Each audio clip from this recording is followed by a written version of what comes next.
And we're live. Hi, and welcome to another exciting pirate news. I got Doggo barking in the background wanting to get out, but I'm trying to keep him back from you. That being said, we got our one and only captain, the one and only James O'Keefe. And we got Toro with us. Ohio gozaimasu, senpai. And then, of course, we got Steve with us as well. Hey there. And so, just starting off right away, we got Texas blackouts going on, and followed by just a ton of WTFs. Yeah. So we'll start it with a little bit of context. So I do most of my traveling by bike, and typically the first website I look at the beginning of the day is the National Weather Service, and you see a nationwide weather map of the lower 48.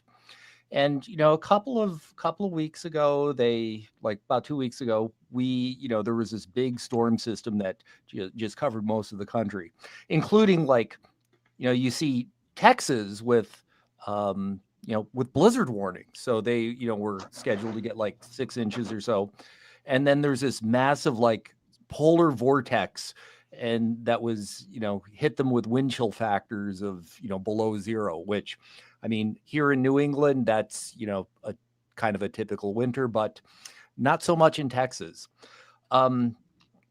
So it turns out that, their infrastructure, a lot of their electric generating infrastructure was just not built to deal with these kind of cold temperatures.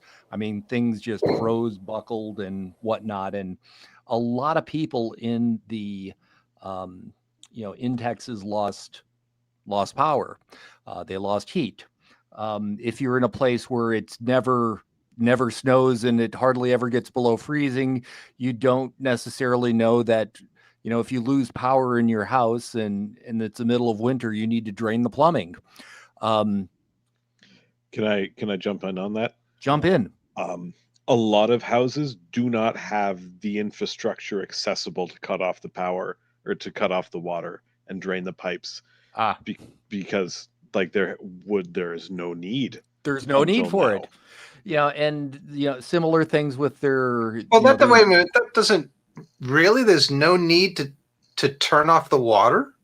I have seen a lot of testimony from folks living down there saying that they can't because it's not in their house; it's in the street outside. That interesting. Okay, utility worker All needs right. to access. Whereas here it would be as soon as the water pipe comes into your house. Okay. Yeah. Like underneath the house, somewhere in a small crawl space that a professional would get to. No, not even in a crawl space, physically in the street. So typical for newer construction around here, or even in updated older homes like mine, you have your main comes in, it goes into main comes in, and there's a set of ball valves on either side of a water meter, so that if you want to, every couple of years we get the meters replaced, you got 2 shutoffs, and you just flip them, pull the meter up, pop a new meter in. But you could also drain your house through that.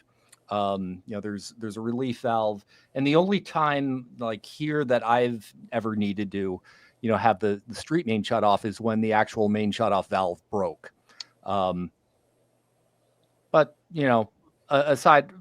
going on, aside from houses, it seems like a lot of their water delivery infrastructure wasn't designed to, I guess the frost line in Texas is not 3 feet. So, aside from that, you have the water delivery system cracking, leaking, and water delivery systems, they kind of rely on water flowing through them to keep contaminants out and that sort of thing. So when you don't have water flowing through them because everyone's pipes are frozen, well, now your water supply system is contaminated. They had, I guess their natural gas producing facilities froze up. The electric power plants went offline. And then apparently because of some deregulation that was done years ago, rather than, paying a very fixed rate, per kilowatt hour. In Texas, apparently, you can have demand pricing, which did exactly the same thing for Texas electric bills as demand pricing for Uber does on New Year's Eve. It's got to really hurt to like lose heat for a couple of days, lose electricity for a couple of days, have half your pipes burst, and then get a $9,000 electric bill on top of it. So my heart goes out to Texas, but it's like, ouch. And there's a lot of folks who have been interviewed specifically about the demand pricing, including I think you said the name was Gritty. Gritty, I believe, yeah. So Gritty encouraged their users to unsubscribe from their service because they saw the price surge that was coming. A lot of people were not able to do that, and they didn't even get the bill. The money was just removed from their account automatically. So, like, this isn't a time bomb. This is, like, happening now. A wave of bankruptcies caused by this particular form of deregulation, which a lot of the Skeletor-looking motherfuckers down in Texas have been celebrating. I think it was the chairperson of the Department of Energy was on a group call and was like giddy. Oh yeah, there's the governor. Giddy because of the price gouging, or giddy? Yeah, giddy because it jumped up to like $9,000 a kilowatt hour. Mm-hmm. Well, I mean, some of the what I've heard come out of political leaders has been interesting. So the governor and one of their senators apparently try to claim that this is Biden's fault.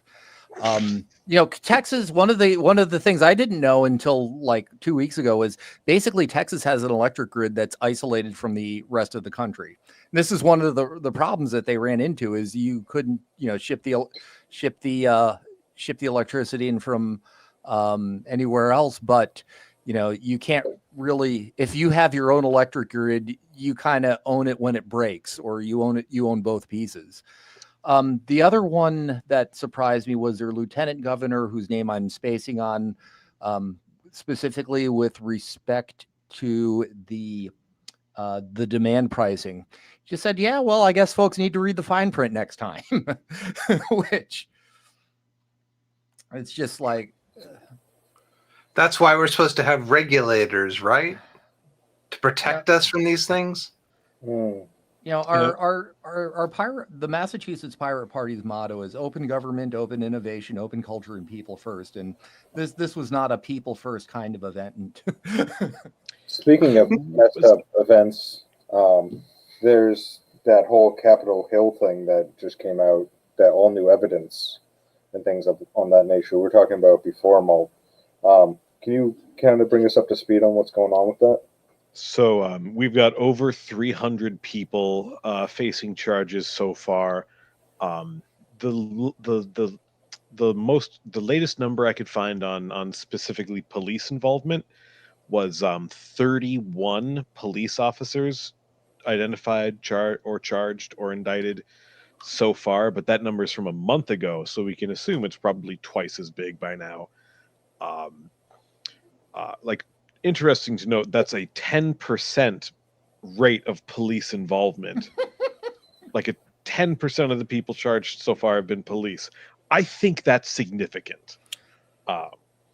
There could be something structural there. I'm just saying. Maybe. So that was fun.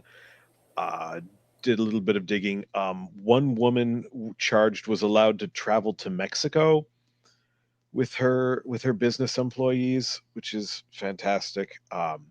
So I was looking up one particular claim I saw circulating in a lot of leftist spaces, which I found suspicious, which was that the architect of the Capitol was excluded from security meetings in the run-up to the event. The architect of the Capitol, I'm not 100% certain on what they do, but it's a security adjacent position. They have some say on layout of the Capitol. They are also a voting member of the board of the Capitol Police. There are 4 members. Only 3 of them can vote. The Sergeant at Arms of the House and the Sergeant at Arms of the Senate and the Architect of the Capitol.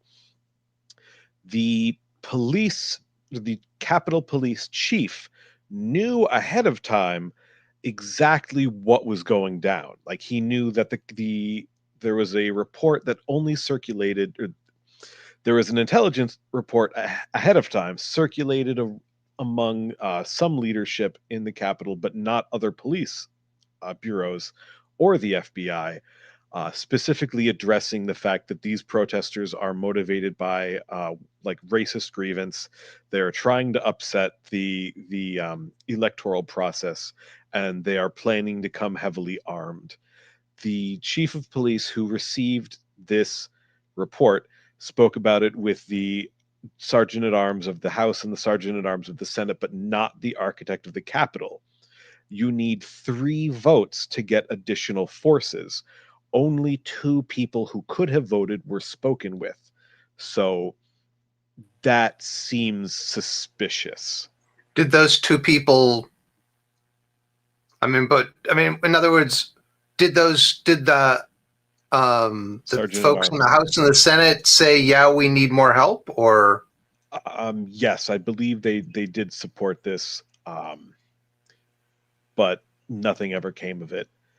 I cannot find anything else that's followed up on reports that emergency request buttons were removed from the offices of Congresswoman Ocasio-Cortez and Rashida Tlaib.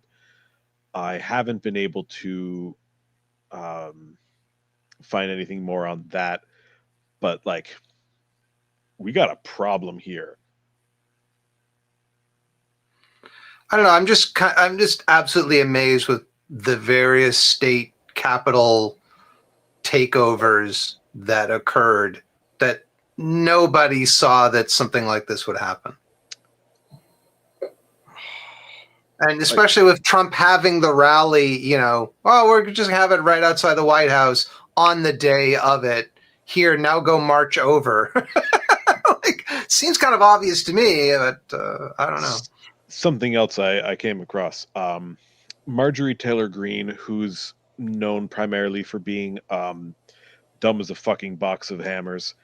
I was going to say the Congresswoman from QAnon, but... Yes. The one who harassed David Hogg in the street because she's mad thirsty. The one who fucks randos from her gym, which, like, awesome. Yo, do what you want, lady, elsewhere, not in my fucking capital. Her husband is a member of the 3 Percenters. Several 3 Percenters have been charged. The 3 Percenters were involved in training exercises in the run-up to the 6th. So, like, the calls are coming from inside the house, guys. She is she's active in the white supremacist overthrow of the American government. Maybe we should put her in a rocket to the moon.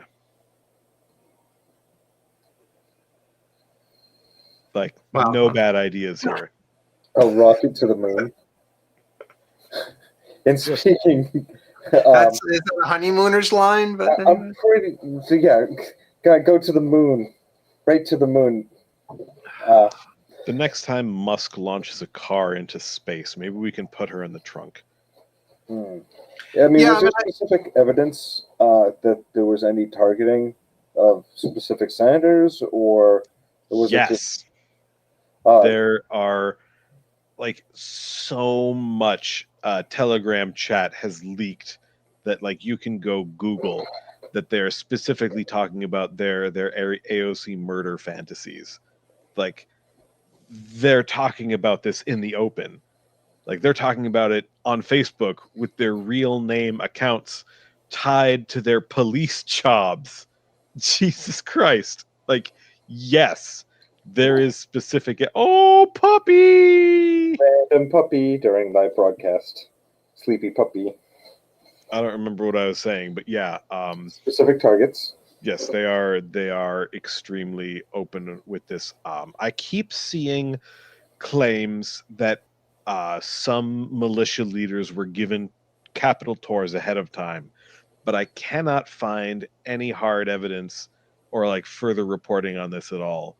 So, like, if anyone has links, please share them in the chat. And on to other terrible things that are just fail-boating, other than the Capitol riots and all the conspiracies that are popping up from that. The mass rollout of vaccines have been completely terrible. Don't wanna be your monkey wrench. 1 in 10. That's about not quite where we are, but 500,000. Yeah, my county being hit the hardest out of all of them, the Middlesex County. But I mean, obviously it's felt everywhere, but Middlesex County has gotten utterly clobbered. My hometown, Lowell, is still in the red. So that being said, definitely has hit the impoverished more than anybody else. And Lowell's pretty broke. It's kind of how we roll. That being said, James, do you have a little bit to go over? I know the approval ratings of Baker are still like through the roof. But it's Baker, right? Don't get me started. I'm trying to get you started. Don't wanna be your monkey wrench. I mean, we're opening up, and the numbers still aren't great. And I know in the U.S. we seem to have hit a new floor, but that's still much higher than it was of infections. So get immunized as soon as you can, because that's the big way to stop it. I mean, I heard recently that some of the newest strands have been found in Worcester. And what? The newest strains? The newest strains, there was 11 patients that got hit with the African version of it, and the South African version. The South African version, yep. And diagnosed, and just that, and some of the European versions in Worcester too. And of course, the highest count. The reason why I'm paying attention to this, the highest count is in Lowell. We're still a red zone, way above percentages of everybody else. So yeah, I'm getting tested on a regular basis. At this point, I feel that I don't have much brain left. It's been scraped out, but it's. But that being said, it's we've got some numbers. We were tossing some numbers around in the chat beforehand. Baker's approval rating is at 74% on average, 62% approval rating in Republicans, 86% approval ratings among Democrats, which get your fucking heads out of your asses. 81% of the vaccines we have received have been distributed. 81%, which means that 19% have been thrown in the trash or flushed down the toilet. Not necessarily. Or just not even. But yeah, it's certainly better than what it was 2 or 3 weeks ago. Okay. So do you mean that 19% of it still might be in storage? Could be, yeah. Okay. There's a good percentage of it that has been thrown out there. I mean, one of the switches they did was he switched to to using mass vaccination sites, which aren't necessarily in places people can get to without a car. Right? Yeah. So rather than do it at local hospitals, rather than do it at local health clinics, that are closer to people, we're using mass vaccination clinics. Or CVS. It's still disgusting how the role in which that private pharmaceutical institutions have been picked over our local health clinics. Disgusting. I don't understand.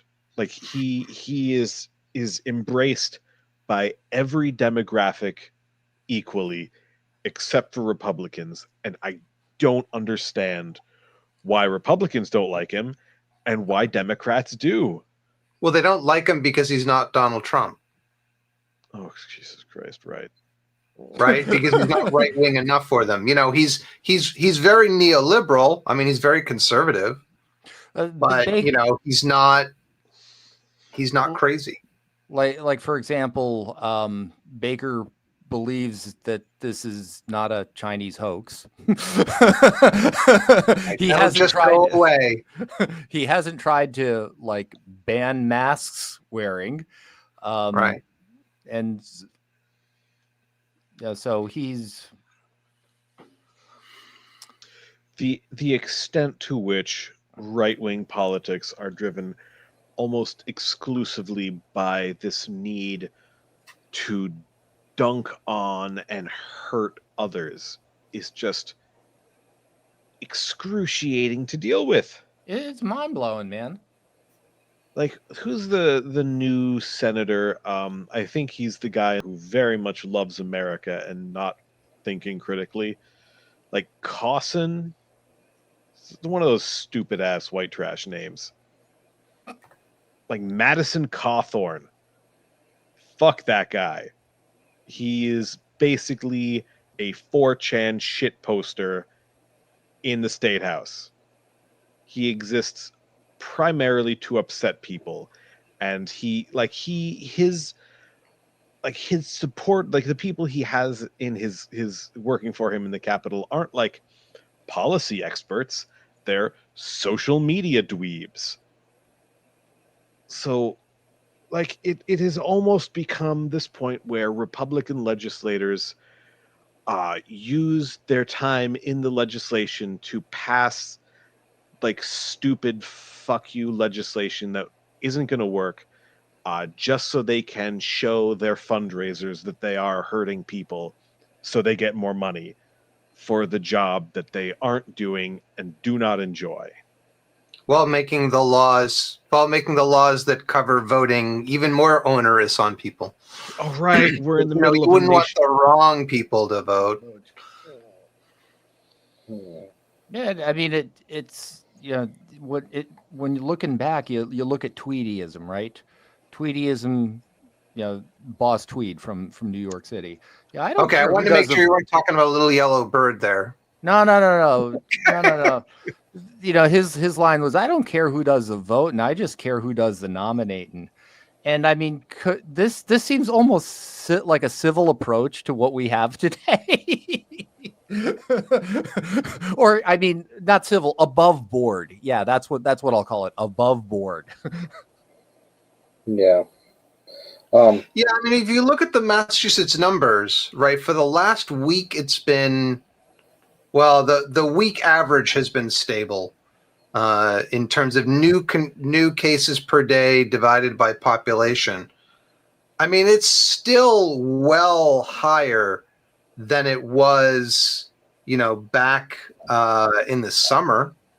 Hopefully it'll get back to that point, but it's still pretty high. And then we're opening things up more. Yeah, Worcester just opened up bar top seating, which is the best way to ensure that we get a kind of COVID that is immune to the vaccine. Like, good work, City Council, pack of assholes. What do you mean? Oh, so the City Council voted to reopen bar top seating. So just because it'll encourage the spread. Okay. Yeah. I mean, sorry, go on. No, there was another story I forgot to tell you guys before, but we just had a city school committee member that literally just blurted out a racism slur towards the Jewish population. And it was done on TV. So even the mayor and everyone's asking this guy to resign. And he started to do it, and then he stopped. And so anybody who wants to reach out to that particular selectman and tell him what you think, be appreciated. I think I heard about this. Yeah. Yeah, like this guy's now like people are starting to speak out about this guy. literally called him the one that begins with a K. And it's like, yeah, like, and he hasn't resigned. He needs to. Goodbye. You know, he's, and I'm being to be sarcastic, you know, he's just resisting the cancel culture, right? He needs to go. You know, Goodbye. He's going to get an interview with Barry Weiss and like a 6-figure GoFundMe. Like, or go away because he's no longer welcome.